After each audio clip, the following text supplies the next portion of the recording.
Hello, everybody, and thank you for joining me, your host, Tommy Gilberts, as we sit down and take a behind-the-scenes look into Titan athletics with weekly interviews with coaches and athletes. This is Titan Table Talk.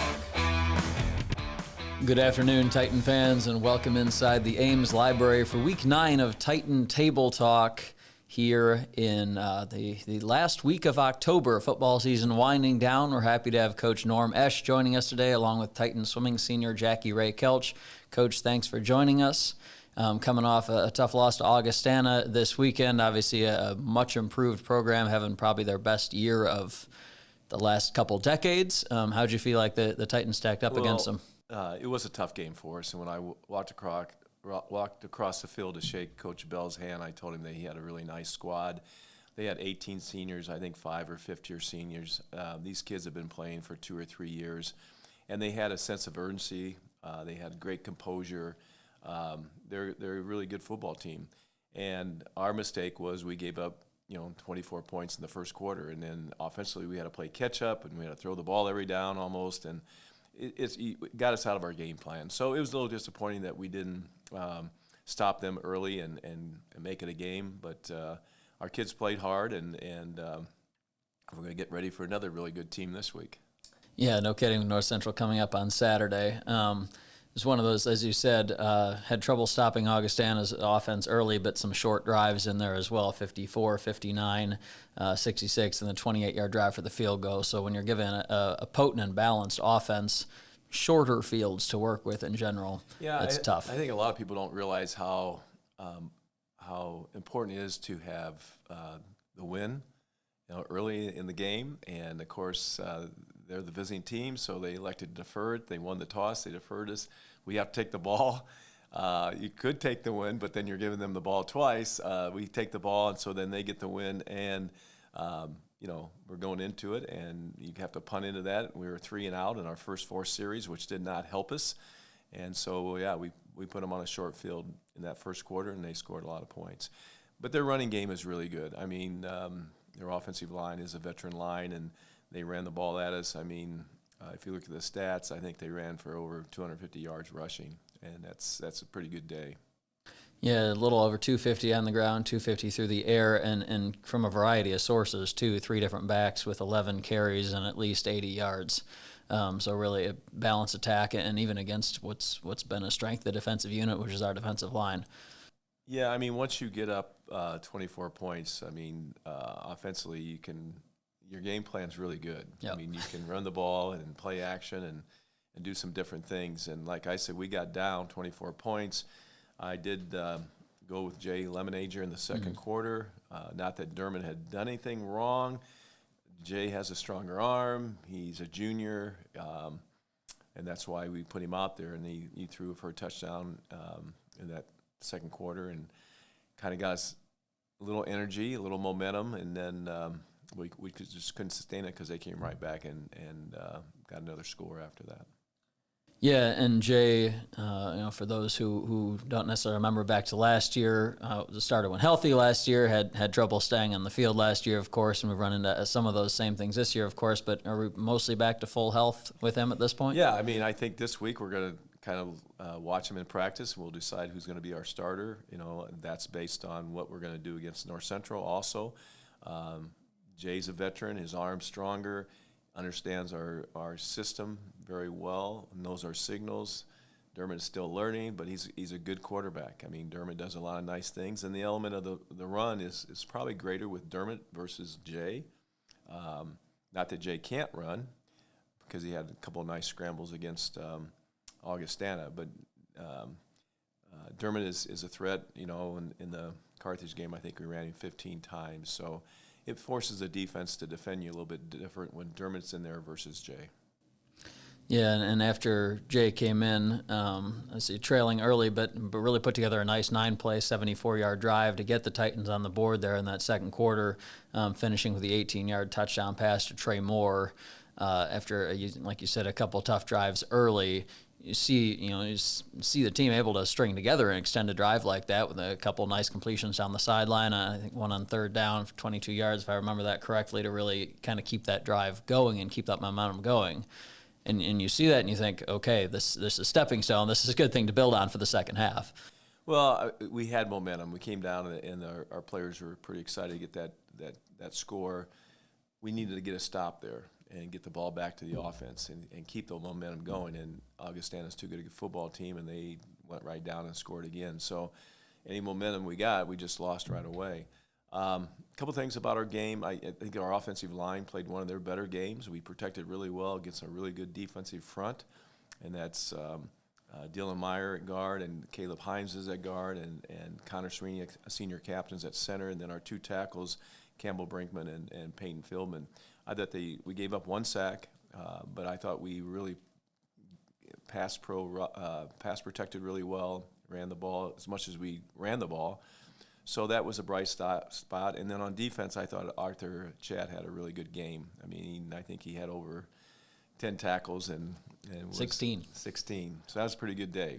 And I think Shea Gaffney had a good day too, both of our safeties. And we brought him down the box a little bit and helped against the run. Yeah, Chatt 16 tackles, 1.5 tackles for loss. In addition to Gaffney, Sam Schott 12 tackles and a sack as well. 7 tackles for loss on the defensive side overall, which is it's a pretty lofty number, especially for a team that you know is going to be running a ball out of the second half. The other thing I want to talk to you about that's really been a strength and a fun little spark plug for the Titans throughout the year, but especially on Saturday, was Jahari Scott in the return game in general. 92-yard kickoff return with 2 minutes to go there in the third quarter, but I believe that's a third kickoff or punt return touchdown that we've had in 8 games. Kickoff returns for touchdowns this year, and our kickoff return team's doing a great job. Actually, our special teams are doing a great job overall. Coach Williamson is in charge of those. He does a great job. Our players play hard. That is a bright spot. And if you look on all our special teams, Jahari Scott is on all of them. Whether he's returning the ball or if he's going down to make a tackle on a kickoff or a punt team. So right now, he's got to be our most valuable special teams player of the year. I mean, he has made his presence known. He does a lot of great things, has tremendous speed. So, he's a weapon, and we need to use him more probably. Yeah, it's been fun to watch some of the things that unit's been able to do throughout the year, especially at big times when you really need to score and get something on the board there. As you look ahead to this Saturday, preparing for the number 1 ranked team in the country, North Central, how is it that you're preparing, especially on the defensive side, to face a big offensive line and a really talented skill position unit? They're going to be a lot like Augustana. They're going to want to run the football. They have a really great offensive line. I think they have 3 starters back, and then their quarterback is back and a receiver. So they have 5 starters back, and no one slowed them down this year. I mean, they are going after people pretty good. So, sometimes we like to run tempo on offense. We're not going to run tempo this week. We're going to try to use as much play clock as we can and slow the game down a little bit. And I think there's certain things we can do or we're going to try to do, offensively against their defense. But our defense is going to have a big task and to slow North Central's ground game down. Yeah, the talented Cardinals against the Titans. It'll be 1 p.m. Saturday kickoff up in Naperville. And then for those of you who would love to come back out for Senior Day here at Tucci Stadium, that is a 1 p.m. kickoff just a little over a week away now against Elmhurst. Yeah, we have 2 games left, and we want to finish the best we can. The key word for our players right now is finish the season. And we have a tough task on the road at North Central, and then we come back for Senior Day, and that's always a special day to recognize our seniors. Yeah, looking forward to the last 2 games. We get to see the Titans on the field this year. Good luck up in Naperville this weekend, Coach. Thanks for joining us. Thank you, Tommy. We'll be back in a few moments with Titan senior Jackie Rae Kelch. When competition for the best jobs is fierce, how do you set yourself apart? Experience? An education? Yes, but not just any education. At Illinois Wesleyan, we prepare graduates who break through the noise, who run the boardroom, the classroom, the lab, the stage. The best college for jobs in Illinois is right in your own backyard. Reach further, dream bigger, and break through at Illinois Wesleyan University.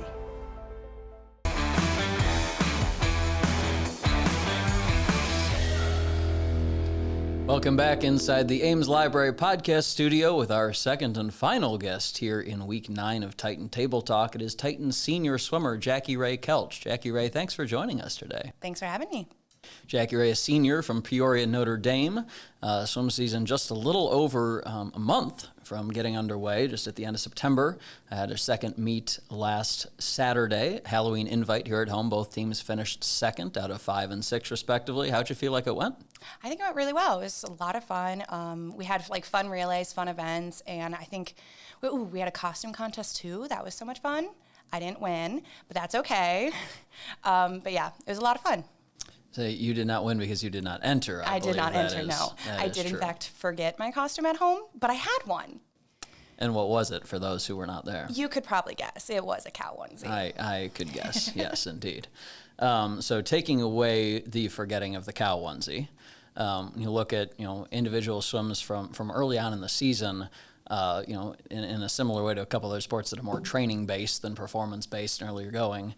Obviously, you're not comparing early season results to the end of the year, but overall, a lot of fast swims on Saturday for this point in the season for sure. You yourself part of the winning 3x100 backstroke relay, the one and only time that we do that each year.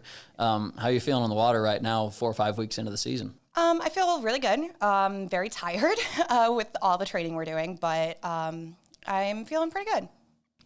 So when you look at this start of the year, really, your senior year is one of about a dozen senior swimmers on the team, much higher number than usual.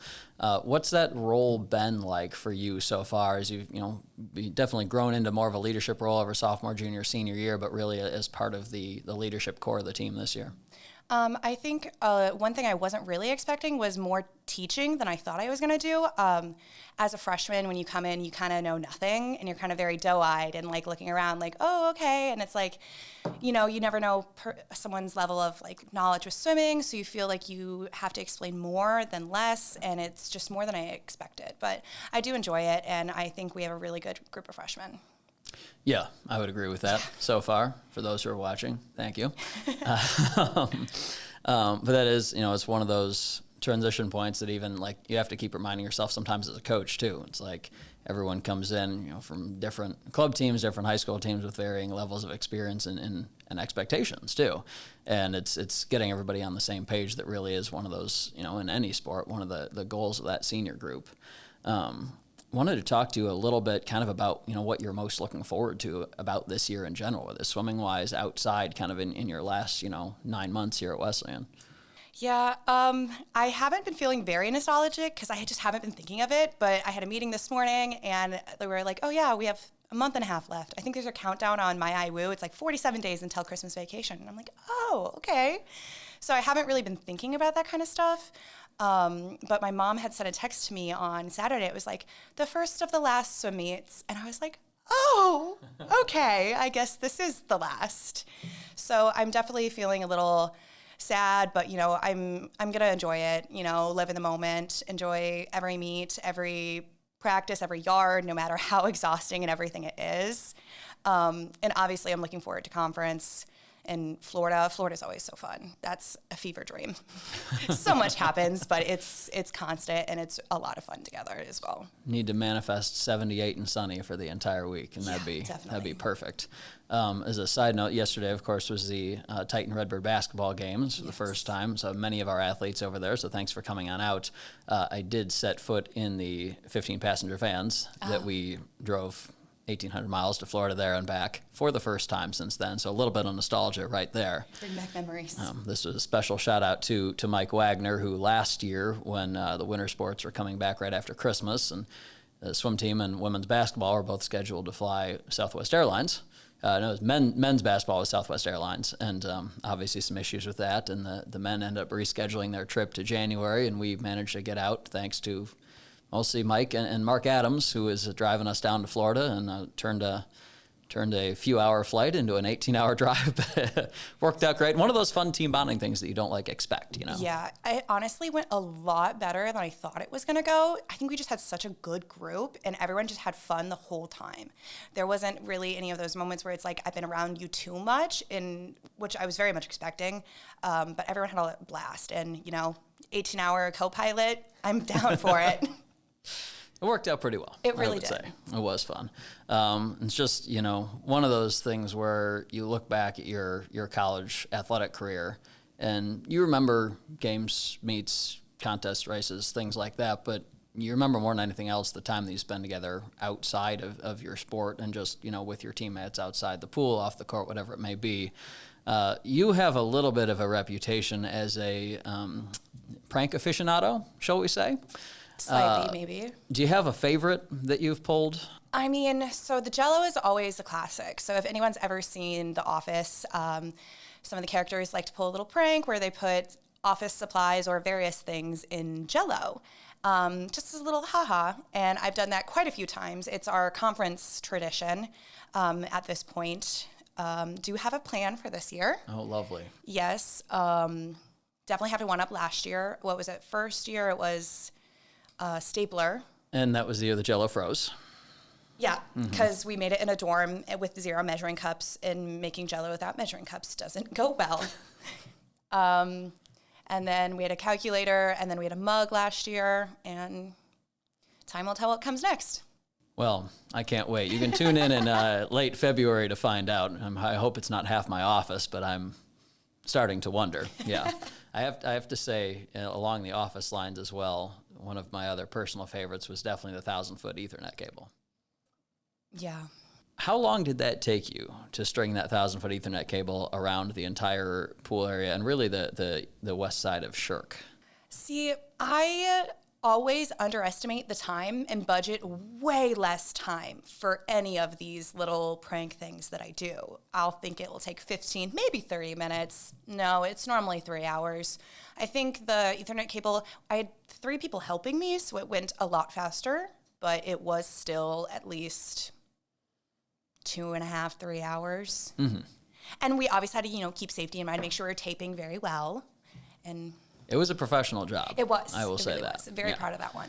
When you had multiple physical plant guys walking so in, bad. going, "Wait, is this ours? Did one of us do this?"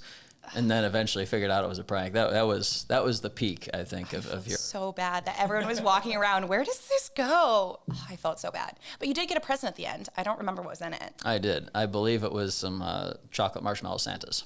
Oh, there you go. Because this was an early December thing. Yes. So yeah, they were pretty Merry solid. Christmas. Thank you. So going back a little bit to other out of the water, away from the sport things, but one of the things that our listeners and viewers probably don't know about you is that you actually changed majors pretty late in your collegiate career. Yes. Went from neuroscience and psychology over to marketing going into junior year, which can be tricky. But one of the things that the school in general was able to do to kind of help you out a little bit with getting some experience was all the experience now that you've had working in the marketing and admissions departments. And if you could give a little insight kind of on what you've been doing over there on the university side of things. Yeah, so I started there, last January, I believe, and they had never really had anyone do this before. They didn't have an intern do any of their social media or any of their other marketing or be a part of that. So when I came in, we were both kind of like, all right, what do we do? And they were very nice and worked with me a lot and gave me a lot of freedom to do what I wanted and to figure out what I like, what I didn't like. I tried so many different things, found out what I didn't like. So I know when I go look for jobs in a few months, I'm like, I don't want to do that. And it was just a very, very good experience. And I'm still working there. It's coming up on my 1 year. I enjoy it. And they work with me a lot, especially with how busy I am. They are very good with that, and it's very enjoyable. Yeah, and some of it with the university social media, you can kind of do, away from the office and on your own time, which does help. Yeah, it does. Yeah. A lot of times because I feel bad I can't go into the office during working hours because, a normal, 8 to 4 or something like that. I'm pretty busy during those hours, so a lot of times I'll have to do my social media work and any other marketing at 10, 9:30, where it's can't really go into the office as it's locked, but I still get that opportunity to do it. What account or accounts are you officially responsible for running at this point? Well, I'm not doing it all by myself anymore. I never really was doing it fully by myself, but I have IWU swim and dive. I still help with that a little bit.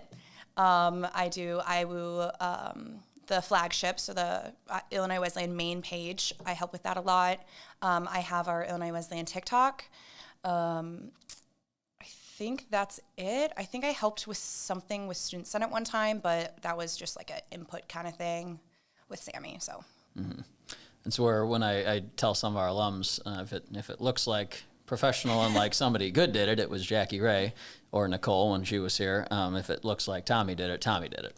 So, yeah, most of the time you can really tell. No, there's no difference okay, whatsoever, of course. Thank you. Thank you for this is making why me I'm feel here. better. Yeah, exactly. Well, hey, good luck the rest of the season. Thanks so much for joining us. Jackie Rae Kelch and Norm Eash here on episode 9 of Titan Table Talk. We'll see you next week.